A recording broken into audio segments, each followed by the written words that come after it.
Hey y'all, it's the Big Back, and we got 1179, and I could not wait to talk about it. This chapter was insane.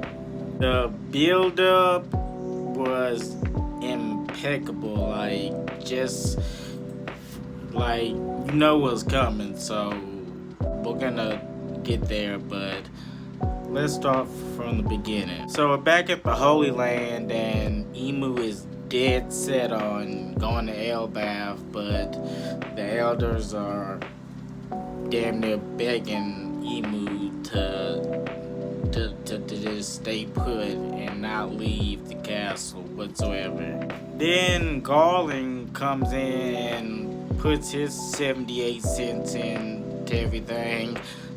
I don't know where he was. I don't know why he's not. I don't know why he's not there. He wasn't there at first. Like you're part of elders now, so y'all should stay together, right? Or I guess he has more authority over him. He comes in and he talks about how Shamrock was able to settle things down with whatever went down, but because of what went down, their food supply is very low, and and he says it's a shame that the leaders can't fill the people's bellies. He also suggests that they get more military power to get things under control in the world. I'm not sure how much you could want from what you already have. So I'm wondering what exactly went down at the Holy Land. Like who was responsible for making the food supply so low? Was it like somebody breaking in and stealing the food, or was it just collateral damage? York calls, and of course she's very hungry because there's no food.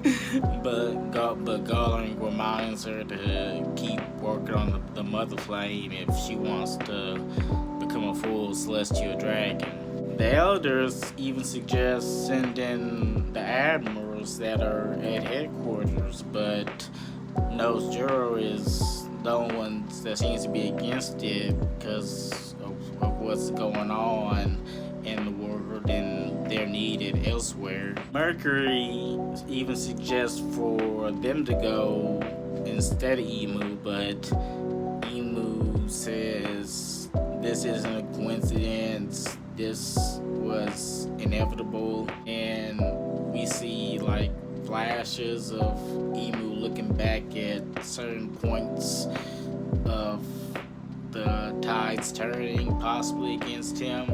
From meeting with Zabek, Roger's last words, Princess Shiroshi's birth, which is the birth of another ancient weapon, Shanks stealing the gum fruit from the world government, Harold and with whatever lies on Elbaf, Loki sailing through the fog for those years, Whitebeard's death on Marineford, as well as the emergence of Luffy during that battle, the rise of Marshall D. Teach, Nefertari D. Lily, Joy Boy, and Davy Jones, and we see the cut-up pictures of Luffy and Blackbeard, and Emu's desire for Vivi for whatever reason. Emu says it started long ago, suggesting started to really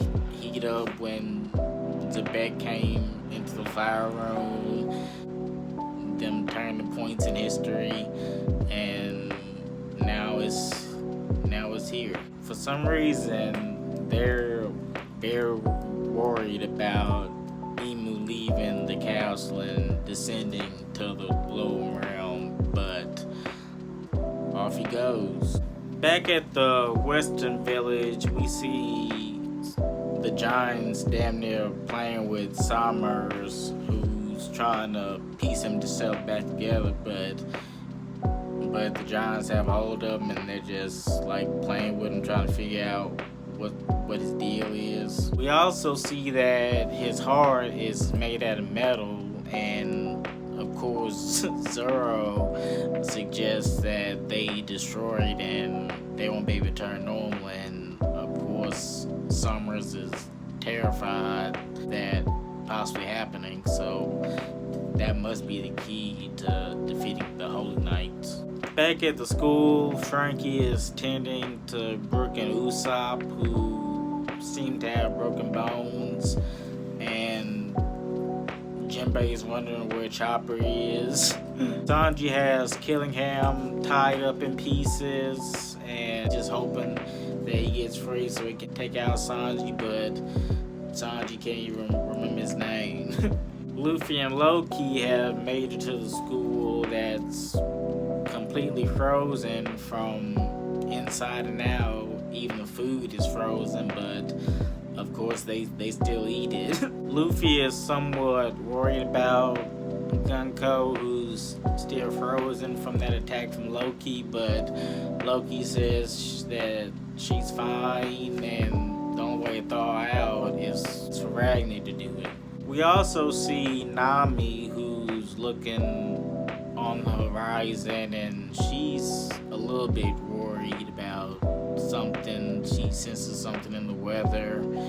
It seems to be changing. Then some very ordinary black smoke appears in certain points of Elbaf, and they form a pentagram above the sky. A huge blast comes from that pentagram down on the castle and spewing Conqueror's Haki everywhere.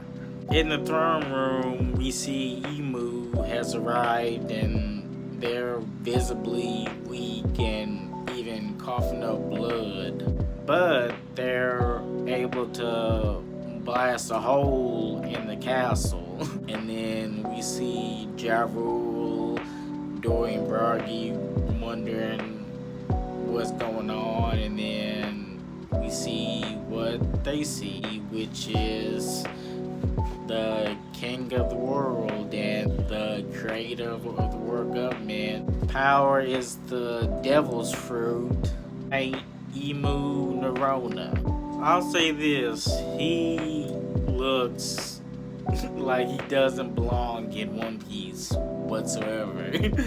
But at the same time, he has features that we've seen before.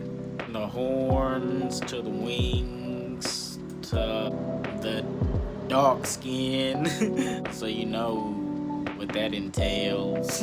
Just a very unique and ordinary design, and something we haven't been able to experience in this story, and it makes Imu seem like a real threat. Like, you have no idea how worried I was. Imu even has a huge glaive that it gave me Kingdom vibes. I love that. Like I said, he's weak visibly, of course, but it's gonna be a problem, I'll tell you that. Sadly, we're on break next week, but the anticipation for next chapter is gonna be out of this world, and just can't wait to see Imu in action. And this comes from somebody who's never been a fan of Imu. I've never cared about Imu. I've never thought about them as a final villain, but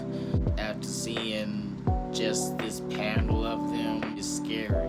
But y'all let me know, how you feel about 1179? How you feel about Imu's design?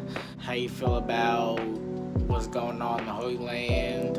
What caused the food supply to go so low? Who may be responsible for that? And why is the elders so worried about Imu leaving the Holy Land? Let me know in the comments, and thank you to my viewers, thank you to my subscribers. This chapter was just one of the best. I love that build up Emu's design, and I just can't wait to see him in action. But yeah, like and comment down below, and I'll catch y'all later.